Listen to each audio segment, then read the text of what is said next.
जय श्री राम आप सभी को। आज हम जिस विषय पर आपसे बात करना चाह रहे हैं वह आने वाला समय है 25 तारीख को, 25 दिसंबर। और 25 दिसंबर को जो क्रिश्चियन लोग हैं वह मैरी क्रिसमस कह कर के अपना पर्व मनाते हैं। लेकिन हिंदुओं और जो भी हैं, जितने भी हिंदू हैं, हिंदू के कहने का तात्पर्य सनातन में सिख, बौद्ध, जैन सभी वर्णों के लोग आ जाते हैं। जो लोग ये कहते हैं कि हम ब्रह्मा को नहीं मानते, विष्णु को नहीं मानते या किसी भी देवी देवता को नहीं मानते, तो उनके लिए इसमें क्या है, निराकार ब्रह्म, प्रकृति का प्रेम। यह जो 25 दिसंबर है ये भारत के शास्त्रों में तुलसी दिवस के रूप में मनाया जाता है। इस दिन माँ तुलसी का विवाह, जिसे पूर्व में पुराणों में वृंदा नाम से है, वह एक दैत्य की पत्नी थी। लेकिन दैत्य जब मुक्त हो गया तो उनका विवाह भगवान शालिग्राम से हुआ। यह कथा आपको शिव पुराण, भागवत, रामायण, नाना प्रकार के पुराणों में मिलेगी। यह तो प्राकृतिक जो आध्यात्मिक जो मूल्य थे वह हमने आप बताया। लेकिन जो लोग ये कहते हैं कि हमें किसी देव देवता को नहीं मानना है, या जो ये कहते हैं कि हम किसी भी मूर्ति पूजा नहीं करते हैं, तो उनके लिए मैं एक साधारण सा यह जो त्योहार है उनके लिए तो अति उपयोगी है। क्योंकि प्रकृति जो यह संसार है, प्रकृति है, यह जो है यही आपका देवी और देवता है महाराज। क्योंकि प्रकृति से ही हम श्वास लेते हैं। ये श्वास जो ऑक्सीजन जारी है ये प्रकृति में फैली हुई है, ऑक्सीजन यही हम ले रहे हैं, इसी से हम जीवित हैं। प्रकृति में जो जल है उसको पीकर 73% जल हमारे शरीर में रहता है महाराज। तो हम प्रकृति को पूजें, इस दिन एक वृक्ष लगाएं। और तुलसी एक औषधि गुण है, इसके बारे में हम किसी और दिन चर्चा करेंगे। लेकिन आज जिसके बारे में हम चर्चा मैंने विशेष जिसपे के बारे में, वह प्रकृति के बारे में।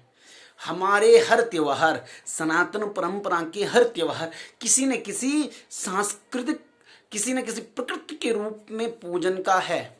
जैसे कि आप इसको तुलसी दिवस लीजिए 25 तारीख को, और उस दिन हम क्या करते हैं, तुलसी मैया की पूजा करते हैं। तो हम डायरेक्टली कहने का तात्पर्य है, हम साक्षात प्रत्यक्ष रूप में प्रकृति से संबंध रखते हैं। और आजकल जो बीमारी होने का कारण है वह यही है कि हम प्राकृतिक नहीं हैं, हम कृत्रिम हो चुके हैं।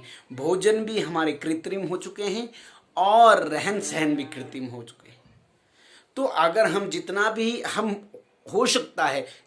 हो सकता है हम प्राकृतिक बने रहें, इस प्रकृति से जुड़े रहें।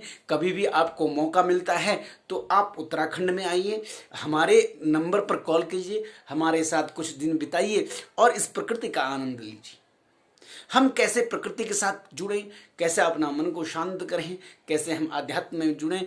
आप किसी देवी देवता को मानो न मानो, किसी को मत मानो, लेकिन आपको इस प्रकृति को तो मानना ही पड़ेगा। जिस प्रकृति में वह मुसलमान भी रहता है, वह क्रिश्चियन भी रहता है, वह सनातन भी रहता है, और वो लोग भी रहते हैं जो ये कहते हैं हम ब्रह्मा को, विष्णु को नहीं मानते, हम किसी देवी देवता को, हम किसी मूर्ति को नहीं मानते। उनको भी प्रकृति को तो मानना ही पड़ेगा। प्रकृति को तो विज्ञान भी मानती है। अगर आप तार्किक बुद्धि से इसको लेते हैं तो विज्ञान भी मानती है। अब एक बहुत बड़े शिक्षक हैं जो आईएएस ऑफिसर बनाते हैं, मेकिंग आईएएस ऑफिसर, जो आईएएस ऑफिसर बनाते हैं, आईपीएस जिनकी दृष्टि एक उनका ये है, वो भी एक विवाद में आए कि हम देवी देवताओं। मैं सभी से एक जनरल रूप में मैं सभी से कहना चाहता हूँ, दिव्य कीर्ति नाम से है उनका, कुछ नाम है, अभी मैं भूल जा रहा हूँ। तो कोई भी हो, आप किसी को भी मानने वाले हैं, किसी को भी जानने वाले हैं, किसी को भी अपने पास रखने वाले हैं, तो वह आपकी व्यक्तिगत स्वतंत्रता है। लेकिन अपने विचारों से अगर किसी को कष्ट होता है तो समझ लेना चाहिए कि आप भी पाप के हकदारी हो, आप भी इस सनातन परंपरा को कहीं ना कहीं ठेस पहुंचा रहे हो। हमें वो वक्तव्य नहीं बोलने चाहिए जिससे कि बहुत लोगों पर प्रभावित हो।